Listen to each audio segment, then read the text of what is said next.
invite us into little grounding practice, little centering practice. Please engage with it the way that works for you. If you want to close your camera, if that's going to make you feel comfortable, you can do that. You can stay with your camera on.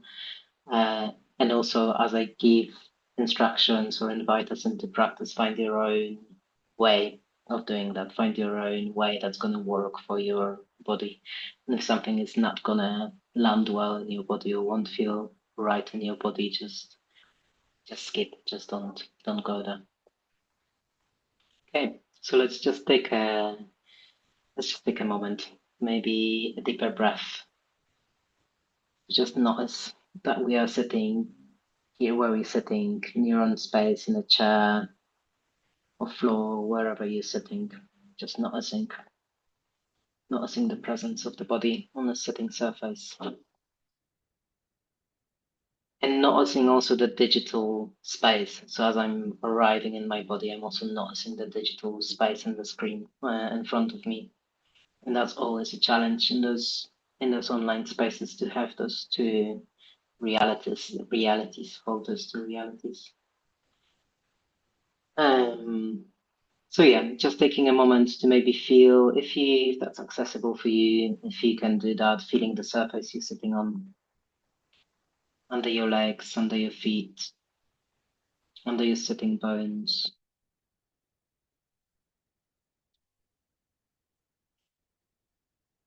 Noticing maybe the pressure of the sitting surface underneath you, noticing the gravity, the pull of the gravity.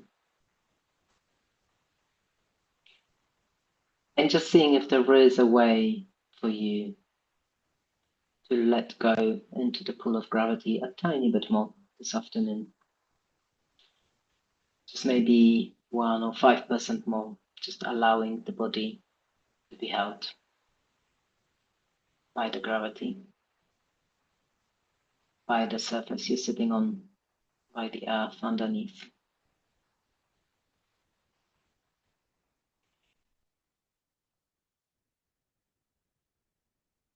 And with that, also noticing that there's the pull of gravity that brings us towards the earth, allows us to walk on the ground, to feel that base, solid base.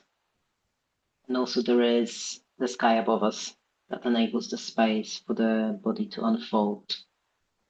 It's not only finding that grounding, that rooting, but also finding that space and seeing if the body can unfold up towards the sky.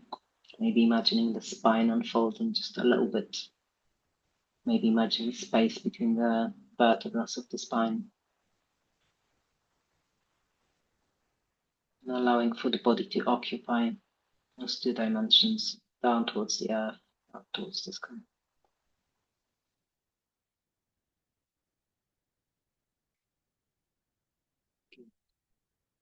Maybe a couple more breaths. If a little bit of wiggling of the body might help you arrive, feel free to do that.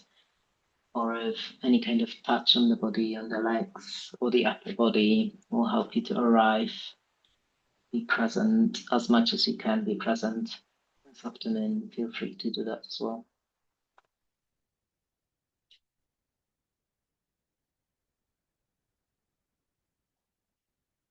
Good.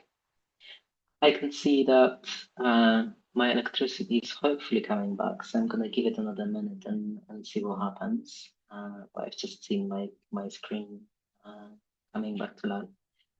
I'm gonna before I do that and see if I can join again from my computer, I'm just gonna give you a little bit of heads up for what's gonna happen today. So my plan for today was to bring in a very simple tool, very simple perspective on how to work with our nervous system, how to understand what happens with our nervous system under stress. And bringing in that tool with in a very specific context of how that knowledge can help us be more resilient in the work that we're doing in the area of social change, very broadly understood social change. So how can that help us be present with stresses, that kind of work might bring to our life, and be more present with group work and working with others, and in all different ways. So very simple perspective. Um, and maybe also it's useful for you to have a little bit of background on me. So my name is Ilaj. As Dan said, I work with Ulex project, which generally supports the resilience of social movements in Europe, mostly work with European social movements. So I'm also quite used to talking about resilience and giving workshops about resilience, but they are usually week long. So today, in an hour and a half, we're gonna kind of look at the snippet of that. And my plan for today was to tell you a little bit more about how we approach resilience, and then go into exploration and breakout rooms of how do we know what happens to our body under stress, then bring you back, bring in the little model that I want to share today. Uh, Perhaps go into breakout rooms again with a couple of questions, and then come back and finish with some other grounding or more embodied practice. So that is what we're gonna do today. Yeah, tell us in few words. What is resilience for you? Mycelium in the forest. That's a very good metaphor. So something about like connection and the multiplicity of elements. Wolf, go for it. Hi, so I felt like we were really getting into something towards the end there about resilience being communities and being able to connect with each other and share information and share resources.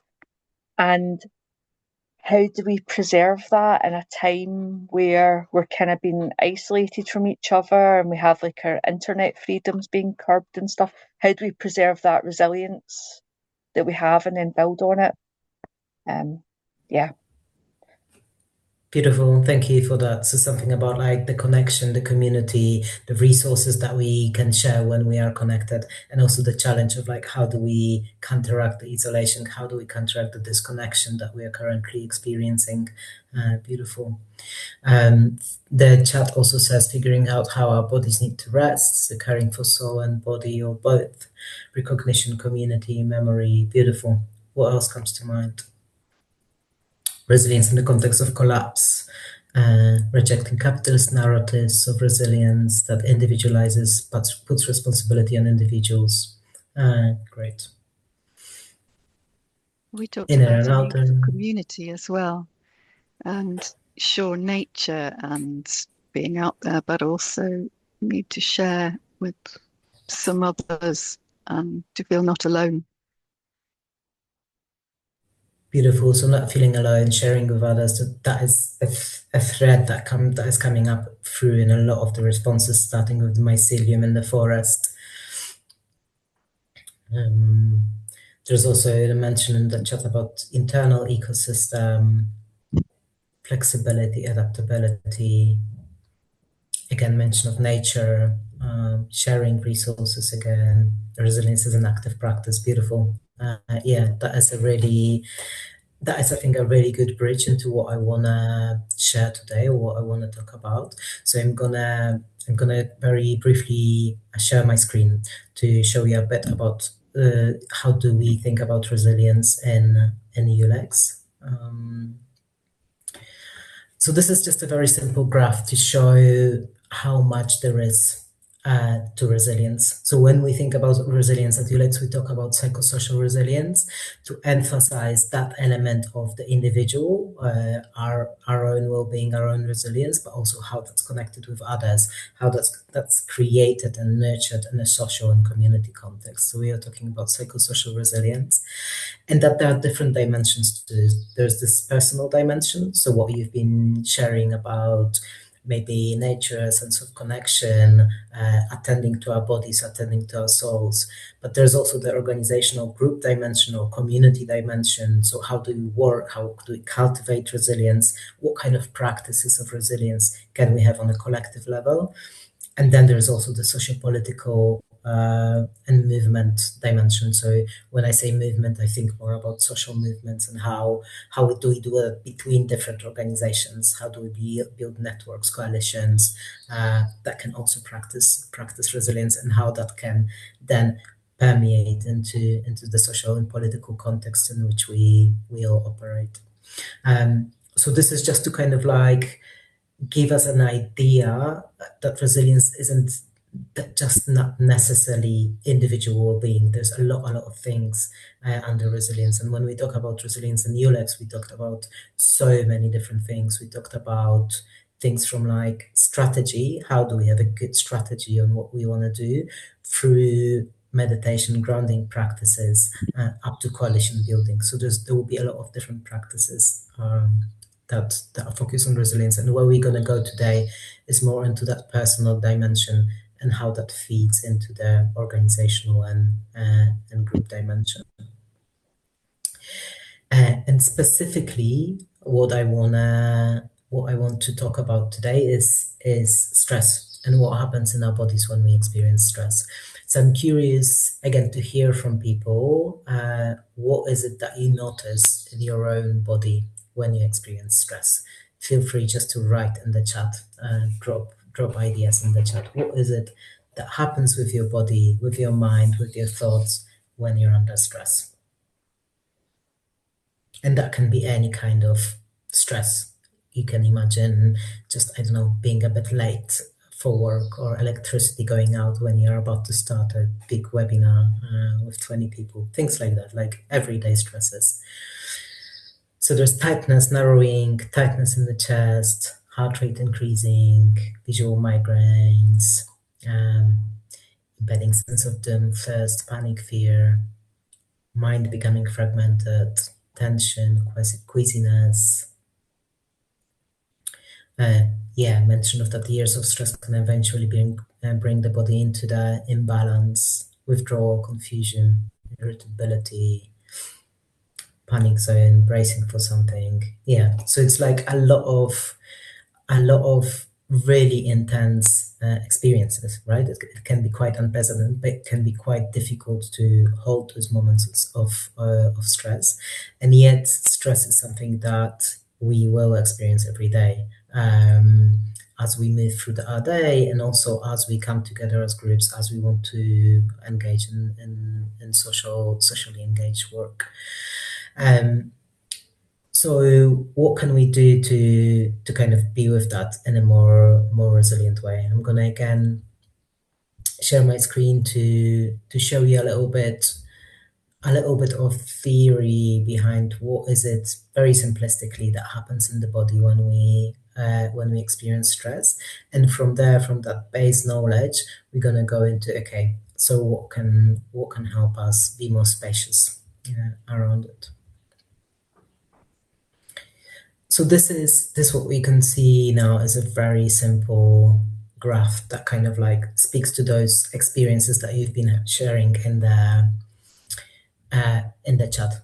So when we experience stress, what simplistically happens, if you have medical knowledge, if someone out there has a medical knowledge, that's going to be very simplistic. But basically what happens is that stress hormones released in the body, and our body goes into a certain mobilized reaction.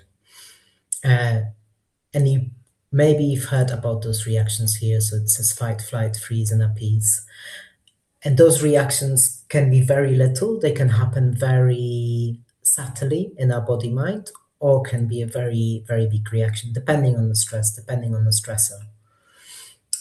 When we are in those reactions, as you've been mentioning in the chat, what happens in the body is that there's a higher blood pressure, there's a lot of sugar and cholesterol being pumped into the blood, increased muscle tension, we are more alert, our vision gets narrowed and focused. So our body goes into a certain mobilization mode. It also means that we go into more habitual responses.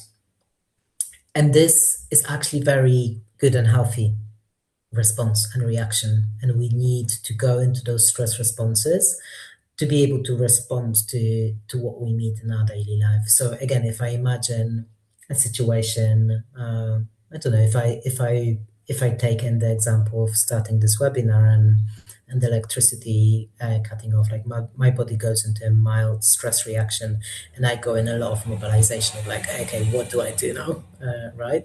So like there's an increased focus in my brain, increased mobilization of like looking for solutions, grabbing my phone and so on.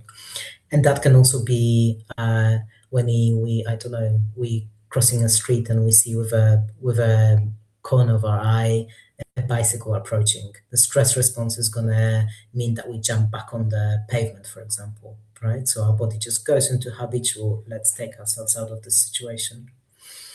So these are very healthy responses, and our body has that amazing ability as well to regulate from them. So what this arrow that you can see here is the arrow that leads us back to safe and social. So our bodies, our minds have that ability to regulate from a stress response, either on our own or with others. And that means we can go back into creative thinking, problem solving, collaboration, a sense of curiosity, security, sense of connection and belonging. So I'm also noticing if I use that example from the beginning of the webinar, I've noticed that in the beginning I was just quite narrow visioned and focused on like, oh, this is the thing I need to do. And now as I see your faces on the screen, I have more access to sense of connection. I have more access to my own also thinking and creativity. So we can really notice that differences in the body. The thing, so it was also mentioned in the chat that like what happens when we lose that ability to regulate or co-regulate is that our body stays in a chronic stress response, and that can lead to, as someone in the chat mentioned, chronic illness, a lot of depletion, constant contraction in the body, disconnection from others, from ourselves. And we might lose that ability to regulate or co-regulate for different reasons. Some of the reasons are that we are socialized out of this ability to regulate. Often our bodies to regulate maybe need to move or run or scream or shake out, and we might be disencouraged to do that. Also, processing emotion, connection is a way of regulating. We might not have access to that. Or we might also be under so much stress on a daily basis that we don't find those pockets of regulating. Might be different reasons for that. But most of our bodies have that ability. Okay, so I'm gonna stop sharing for a moment just to bring you in again. I'm curious if people know what regulates their nervous systems, what works for you as regulation or co-regulation. And again, feel free to drop things in the chat or unmute and share. Yeah, I can share one. It's 4-7-8 breathing. It's a simple breathing rhythm that I learned like 10 or 12 years ago. And whenever I'm really unregulated or just needing to rest, doing that 4 times really helps me to downregulate. Great example was people are talking in the chat about slowing down, breathing, feet on the ground, pausing, breathing, silence, alone time, shaking, dancing, stretching, walks in the forest, noticing of the surroundings as well. That's great. So noticing the breeze or sound on the skin. Again, breathing technique is mentioned, being outside, being with someone who feels safe, feeling feet on the ground, laughing, being in the water. Great. Anything else that hasn't been mentioned comes to people's mind? Opening to a sense of connection, so noticing someone else, a flower, weighted blanket, great, journaling. Amazing. So like we will all have different ways of regulating. So we will all have ways of coming back to that safe and social space. And it's really important from what you're dropping into the chat also to remember that regulating our nervous system isn't always calm. We might not always need calm. We might not always need to slow down. We might also regulate through going for a run or stretching or shaking. So also sometimes our bodies need to kind of like move through that reaction in a more vigorous way. Chocolate is also mentioned. So might also like sensory inputs might be a way of regulating on our own or with other people, but also things that give us comfort, like food, for example. Great.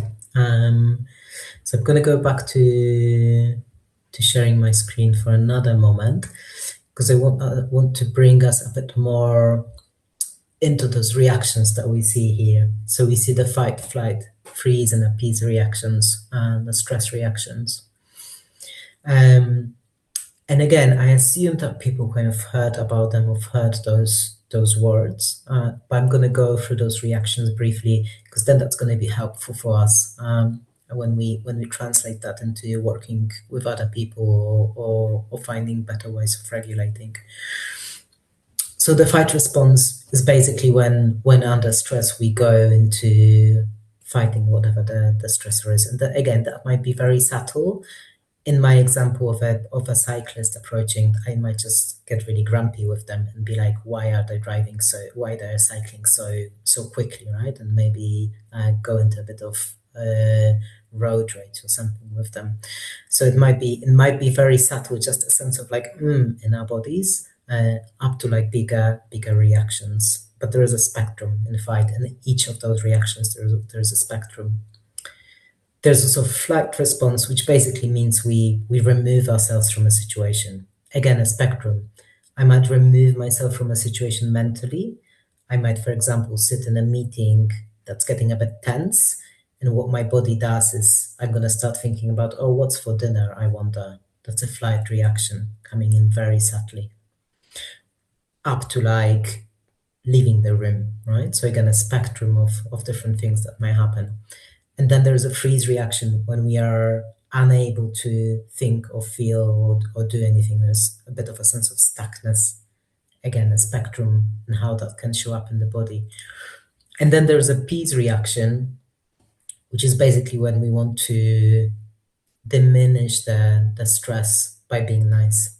So that might look like apologizing, or again, if I use the example of the cyclist, I jump back on the pavement and then I apologize to them, even though maybe it was their fault that they were cycling too fast or they didn't see me approaching, wanting to cross the road. But going into that pleasing, saying sorry, kind of, trying to be nice, smiling. And we will all have different reactions in different moments. We might have tendencies for certain reactions, and those tendencies might come from the way we were brought up. So what we were encouraged to do, that might be gendered, that might be related to our different social positionalities in different way, or might be related to our cultural backgrounds as well, what was encouraged in our families and environments. So I'm going to stop sharing my screen. And I'm just wondering if that makes sense to people, if that resonates with people, if you can give me some nods, those of you who have cameras on. Yeah, I can see some nods. People recognize that. So what I'm gonna invite us to do now is again to go back into breakout rooms to talk specifically about those responses. I'm gonna share my screen again so that you can see them. So we're gonna talk about fight, flight, freeze, and appease. Those 4 responses here.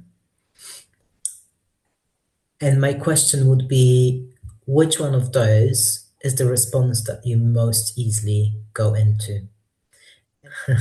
Phoning for life for someone. Great, yeah. So too easy. Always jump to fight. Yeah, so for some of us, it's going to be really easy to identify that. For some of us, we'll have one go-to that we always go to. For some of us, it might be a bit more complicated. For some of us, we might maybe choose, or our bodies will go to different strategy depending on the setting, depending on a group. But I can see in the chat that people have quite a lot of clarity. Yeah, it depends on your group, on the context, and with whom you're around, and that will be the case always for different stressors. It will depend, but it's really good to know our conditioned tendencies, and it's really good. I'm also curious if people got to that moment of, or to that question of identifying of how do you know you're there. And I would be curious to hear from someone, how do you know that you're in a certain reaction, in a fight or flight or appease? What happens in your body? Go for it, Wolf. This is a difficult one because although right now that I'm calm, I know I always jump to fight mode. I don't know I'm there. That's because it happens so quickly, and it's just like moments afterwards, I'm like, I can feel myself like physically trying to make myself bigger, and like I'll use my body language to try and be intimidating, and I'll raise my voice, and like my vision will blur around the outside, and it's just like, right, what's in front of me? And I can feel, I've got, even talking about it, I can feel like my heart going as well. So I wish I could spot those signs before I get to that. That's the thing. It's so bloody difficult. Yeah.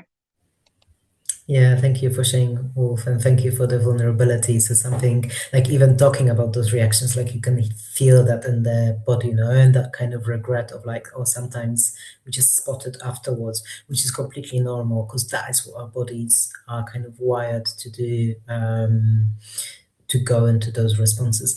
But it's really useful to bring that in mind, to talk about it, and it's really useful also for us to know what are our habitual responses in our groups about our comrades. So that sharing, if I was in a group with you and like having that information about you, oh, that is Wolf's stress response when they are trying to make their body bigger, when they raise their voice, I will have an immediate information about, oh, there is some stress happening in the room, something happened that upset Wolf.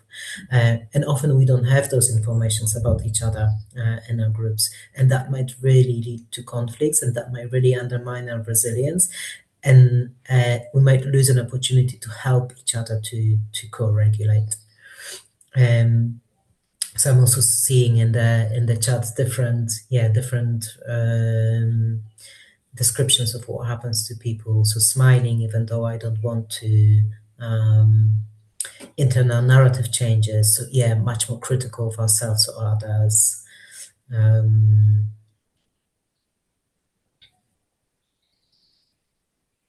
Yeah, so it really helps to know which place I am in, what happens in the situation.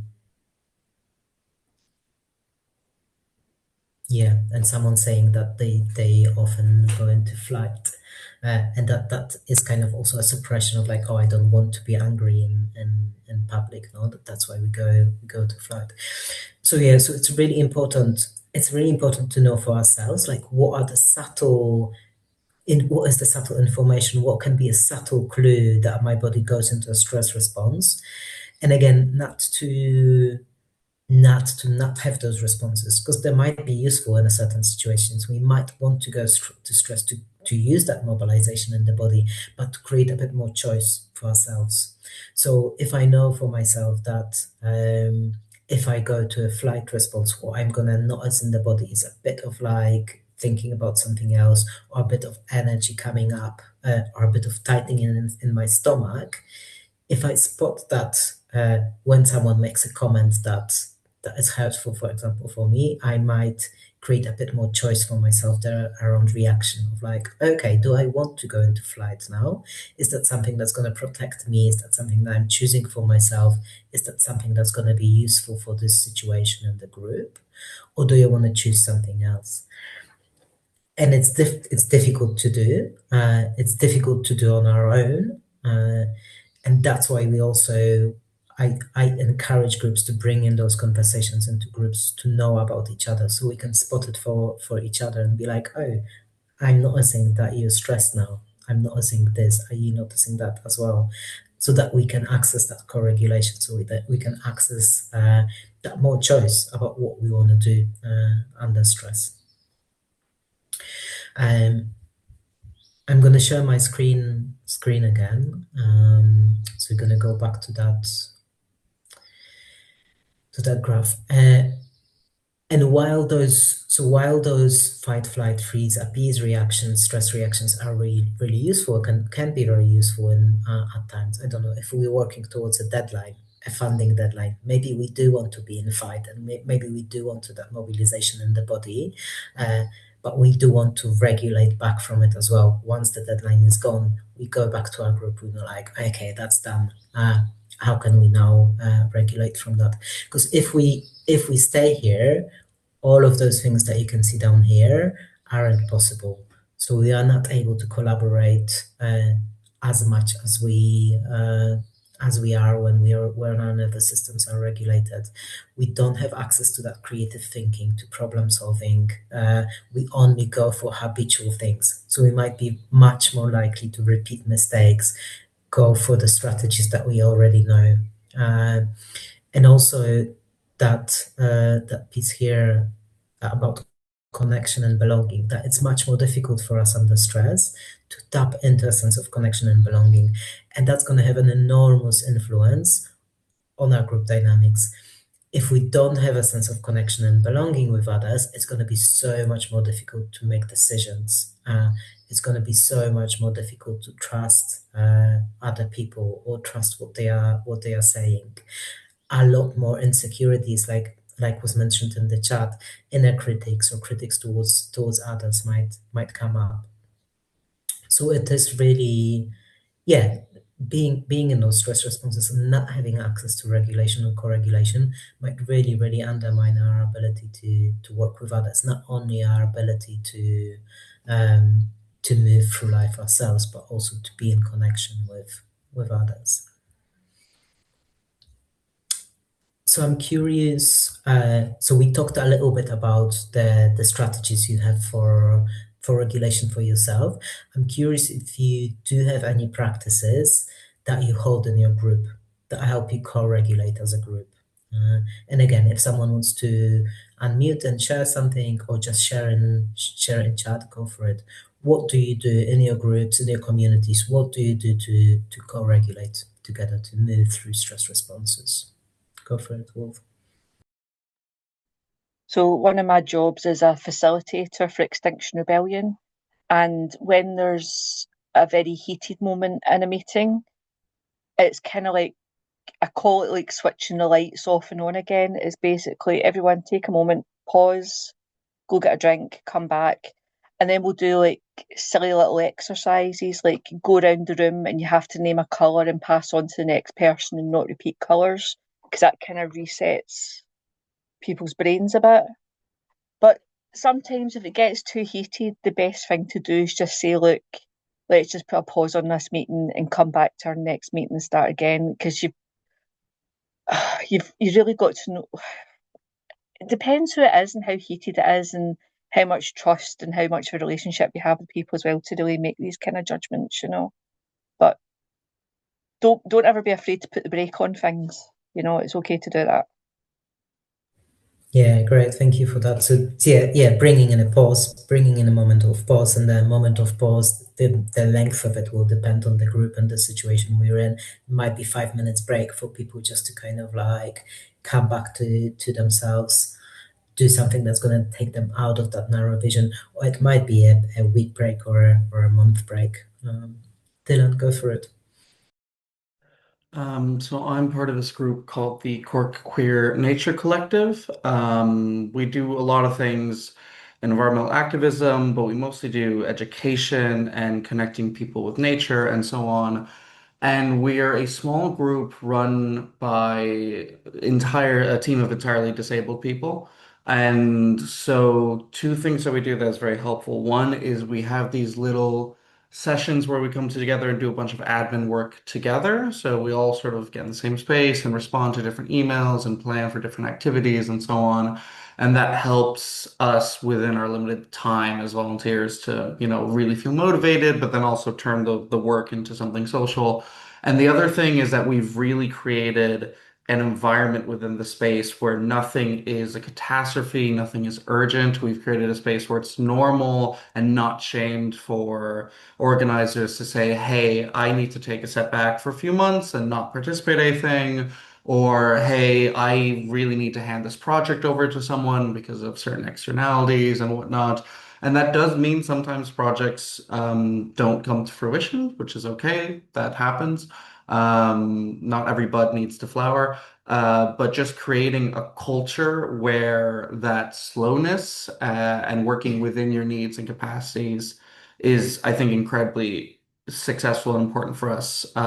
Because I definitely have experienced some other activist cultures where things were quite urgent and, intentional or no, there was a pressure for people to show up and do a certain thing, and that made it less accessible and ultimately, I think, created a lot more stress that, harmed the sustainability of the movement.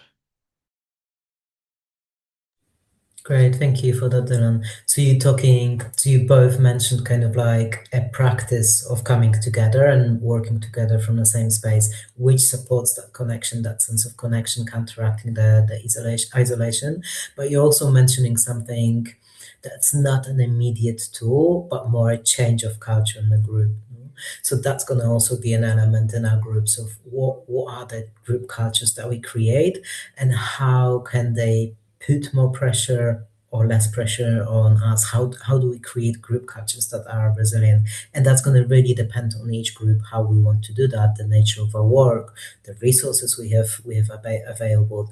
But often it's not only kind of tools in the moment, but understanding bigger mental models that are there that feed into our work, like the mental model of urgency and how we are socialized into urgency by capitalism, by neoliberalism, and what can we do to question that model? What could be different ways of organizing, coming together, experimenting with building different group cultures that don't reproduce that model? And again, sometimes moments of urgency might be needed when we need to mobilize, but it's more a pattern. No, what was the pattern in our groups? That is it entirely always operating from a sense of urgency, or not? Anyone else wants to share anything else? There's also in the chat a mention of starting with a grounding, and starting from what feels most resourceful at the moment for people. So stretching, breathing, shaking, looking through the screen. And that's really a little tool that might really change that sense. So Wolf, you mentioned that like, oh, if only I could have access to that information that I'm in activation before I do that. So those little moments of, oh, let's all just check in, how we doing, and building that that habit of checking in and encouraging each other to have that habit might really help us to catch those moments of stress earlier, to know that we are in those moments of stress earlier. Normalizing repair as well. Yeah, so something about stress will happen in our groups. Stress will happen in our bodies. And something about, sometimes we won't have as much choice as we want about our actions or how we impact others. So something about also the importance of like, oh, sometimes we'll make mistakes. Sometimes we won't be able to catch each other or ourselves, and how we can support repair, how we can support moving through conflicts. And conflict can also be generative, can also point to things. Great, go for it, Kate.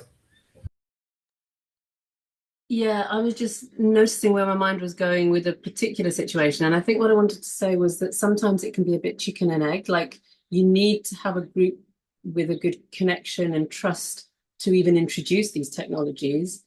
So I've had a lot of experience of groups where that is the case, and people are, very mutually supportive, and it might be in more sort of spiritual settings or healing settings. But I've found more recently and maybe this is a reflection of the times, in the climate context, there's a sort of a focus on getting things done or appearing to get things done or getting a certain status in the community.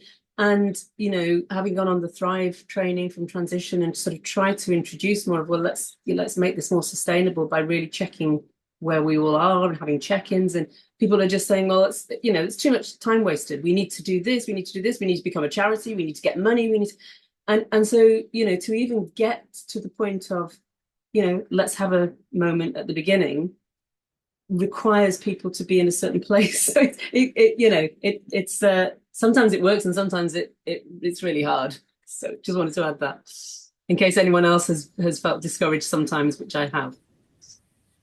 Yeah, thank you, Kate. That is so true. And I'm working with different groups as well that will have like more resistance or less resistance to different tools. It really depends on the group culture and what's appropriate.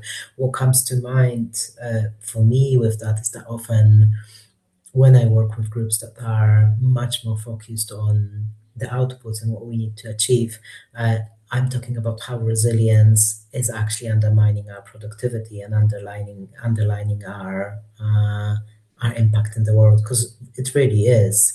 If we don't take care of our nervous systems, if we don't have tools to collectively hold stress, we are going to burn out. We are not going to be very creative in the solutions we're finding. We're not going to find good strategies to respond to the challenges. So attending to those things, attending to regulation and co-regulation is actually quite strategic if we want to have impacts in the world in a long run.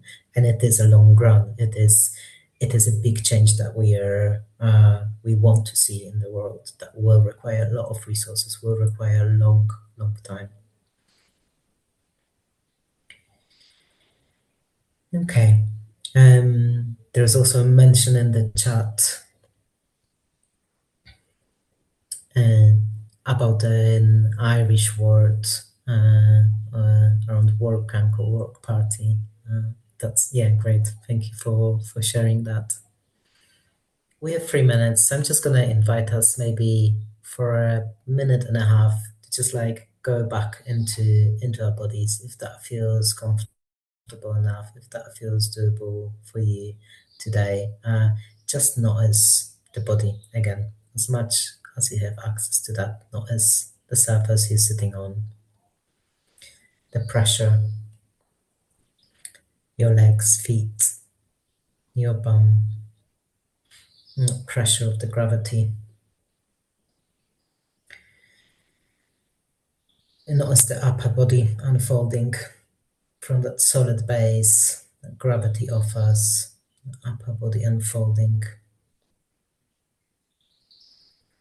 And just see if there is a way for you, after this an hour and a half online, if there is a way to encourage the body to occupy that length down towards the earth, up towards the sky a bit more. If moving the body helps, stretching helps, feel free to do that.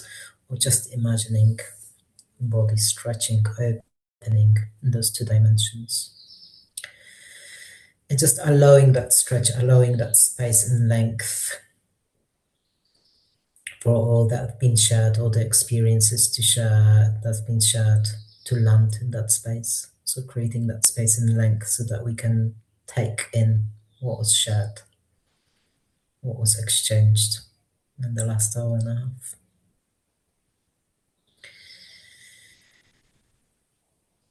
And then bringing in a bit of movement, if that feels good, a bit of a stretch, a bit of a wiggle.